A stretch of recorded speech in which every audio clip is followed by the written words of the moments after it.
So here's the framework. It's super simple, and the goal was it to be easy to remember, easy to apply, easy to master. Imagination is envisioning things that don't yet exist. And is that the beginning? That's the beginning. Imagination. We all have imagination. And we all have imagination. We imagine things every single day. When I open up my closet in the morning and I try to imagine what I'm going to need to wear today. I mean, you know, we're imagining, you open up the refrigerator, imagine what I'm going to have for lunch. You knew what to wear there because it matches the chair. Exactly. The chair, I was prescient. So, and creativity is applying your imagination to address a problem. So essentially, creativity is applying my ability to envision what doesn't yet exist to solve a problem. Innovation is applying my creativity to come up with a unique solution.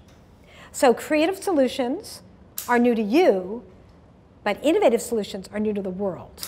And this is a very important distinction, and people conflate them all the time. But the idea is if you can distinguish between them, then you know, am I solving an everyday problem that I might have solved but someone else has done it before? Or am I solving a problem in a way that no one else has done? How does this help people, though? Do they have to, when they come up with an idea, should a light bulb go off in their mind? This is innovation, this is creativity, one leads to the next, or is it intuitive? Well, it's very interesting about this because there are a lot of people who come up with ideas and they think they're being innovative.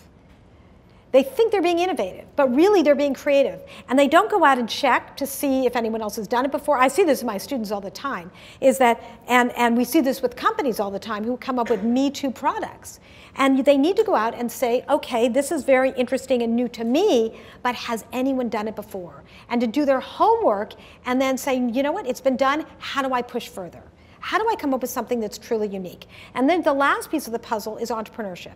And entrepreneurship is applying the innovation and bringing the idea, scaling it and bringing it to the world.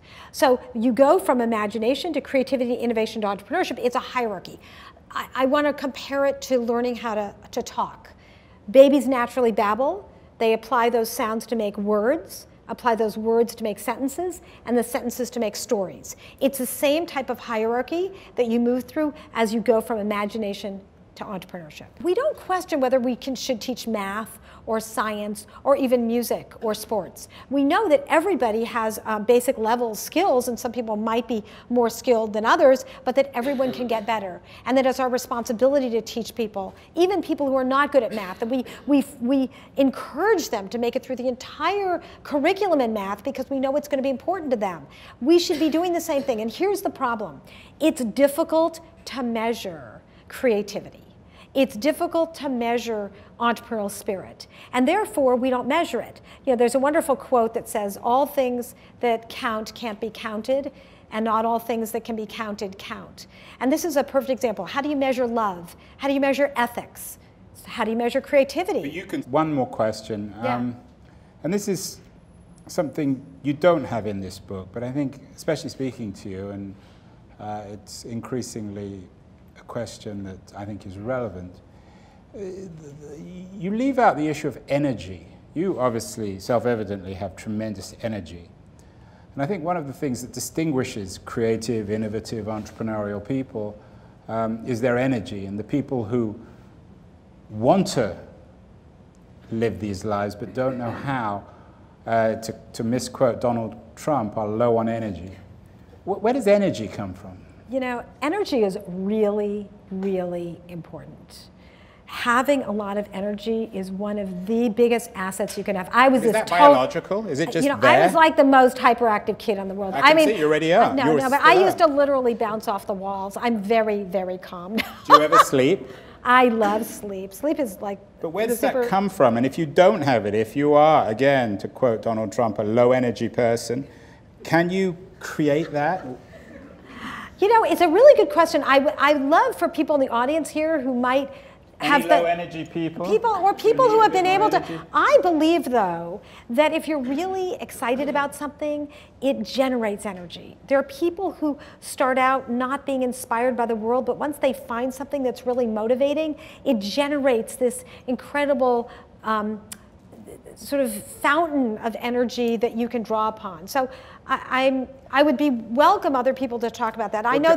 Gunjan Agarwal, you are, again, I hope I get your title right. You are you head up the sort of the creativity and innovation at Ericsson. Is that fair?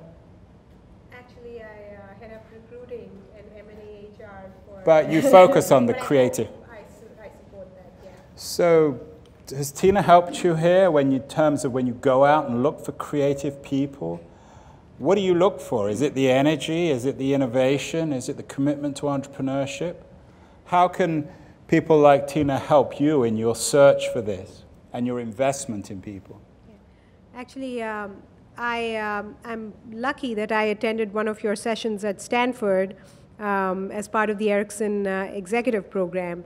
But I think energy, Tina, is very important. We do get influenced by energy when we are interviewing candidates, and that plays a role because in our organization, if I just think about it, we have cracked the code of staying relevant for more than 100 years. We are going on 140 years, which is not something you can say for the most innovative companies here in the Bay Area. And for us to really be able to do that, we need people who have the energy to go against the grain and the bureaucracy, which happens to be in big companies, and to really be creative and innovative for us. My question is around the scale. Right? Yeah, you could do stuff, you could change your village, you could, I mean, if you're not operating at a certain level, the impact is not, there are going to be 100 people like you who would get there and be stuck. How do you move from just a local player, what they call village champion, to becoming a mega success in terms of global performance? Great. So one of the things I talk about in this book, one of the things I talk about in this book is the fact that you choose at some point what stage you want to play out your life. It's the same skills to be the president of the local PTA as to be the president of the United States, right? I mean, it's the same skills in general, right? So you have to decide, do I want to work on my little local community? Do I want to work on a more regional level? Do I want to work nationally? Do I want to be a global stage, right? I mean, example, right? If I invent a new cookie, I can just give you my cookie, cookie, here it is. I can start a cookie stand at the farmer's market. I can start a cookie store. I can have a national cookie company. I can have a global baking business, right? It all started with one cookie. So I need to have a vision of what I want to do. If you have a vision of what you want to achieve, you will then look at the opportunities that are going to get you there. And I think it comes down to starting out with what the vision of what you can do. I mean, that's what I heard you saying, is that how do I break free from the constraints? And those constraints are in your own mind. Question.